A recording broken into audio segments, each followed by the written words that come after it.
हाँ जी, अस्सलाम वालेकुम जी। जिन्ने भी जनाब अपने फॉलोअर सबसक्राइबर लो जी, फिर जनाब वीडियो जिथे जिथे भी भरा बह के वीडियो वेखदे हो ना, सारिਆਂ ने जनाब कमेंट्स दे विच जरूर दसना है कि यह जिहड़ी वीडियो है और यह जिहड़ा जोड़ा ना झोटियां दा, ये तुसी जनाब दुनिया के किस मुल्क विच बह के वीडियो वेखदे हो, ते फिर जितने भरा जनाब मझ नाल इश्क करदे ने, मझ दा शौक रखदे ने, उन्हें जरा जनाब इस जोड़े का शौक करना है, आप भी करना है, वीडियो में शेयर करके ना जितने जनाब मझां दे आशिक ने उन्होंने तक जनाब वीडियो जरूर पहुँचानी है, क्योंकि दो झोटियां जनाब भरावां नाल साझियां करनियां ने। दो झोटियां दा ये भरावां नूं जनाब शौक कराना, जिन्हां चों ए झोटियां चों एक जिहड़ी है बोरी, ये जनाब झोटी पैलण, और जिहड़ी झोटी है जनाब काली, यह झोटी है जनाब दूजन। दोवे झोटियां माशाअल्लाह एक तो एक खूबसूरत ते एक तो एक ये जनाब दम रख दियां जे। बूरी झोटी जनाब अज तकरीबन को 15-16 दिन दे राउंड बाउंड सोई है, क्योंकि मैले लगी है। काली झोटी जनाब अज 7 तो 8 दिन की जनाब सोई है। बूरी झोटी दे थल्ले सगमी अपने ते मगर ये जनाब कट्टी जे, क्योंकि इहदियां मुबारकां ने 2। और जिहड़ी काली झोटी है जनाब इहदे थल्ले मगर कट्टा जे ब्रीडर।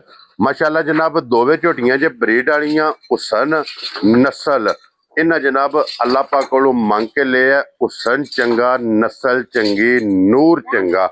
यह जिहड़ी झोटी है जनाब पैलण, इहदे कोले इस टाइम मौजूद है मौके ते दुध 13 लीटर क्यों जी चीमा साहब। और दूजन झोटी कोले की मौजूद है? 15 ਤੋਂ 16 किलो। लो जी 15 तो 16 किलो जनाब उहदे कोले दुध मौजूद है। झोटी जिस भरा नूं पसंद आवे ना, बोरी बोरी झोटी जनाब उस भरा नूं लभेगी 6,25,000 रुपये दी। और जिहड़ी जनाब झोटी है काली दूजन चीमा साहब, ये किसी भरा नूं पसंद आवे 6,50,000।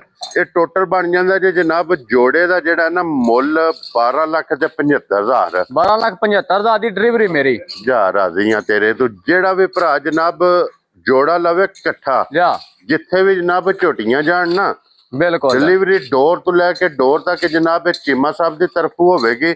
लोकेशन है जनाब जिथे झोटियां खड़ियां ने, जिला जिहड़ा जी गुजरात है, तहसील भी गुजरात है, और पिंड जनाब दा सारो की इमरान चीमा साहब। इन्हां दे जनाब डेरे ते झोटियां बला साहब है। बच्चे विखाओ दोवां झोटियां दे। बूरी झोटी दी जनाब बूरी कट्टी जे, और काली झोटी का जनाब काला कट्टा जे। इन्हां झोटियां दी जनाब कीमत भी दस दी है, लोकेशन भी दस दी है। चीमा साहब